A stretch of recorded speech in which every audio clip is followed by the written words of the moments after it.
বল ছুটে চলেছে এবং শাহিনের পায়ে দুর্দান্ত একটি গোল হলো। কি করে শট নেওয়ার জন্য প্রস্তুত এবং দুর্দান্ত শট ছিল এবং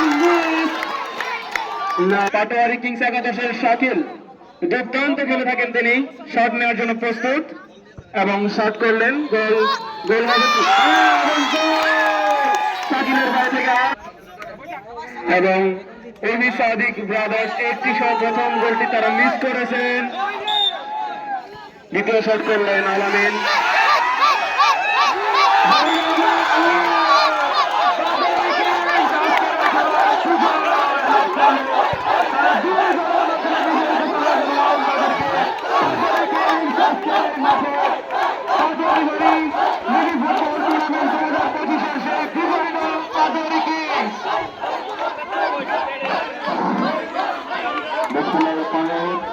সুপ্রিয় দর্শক বৃন্দ,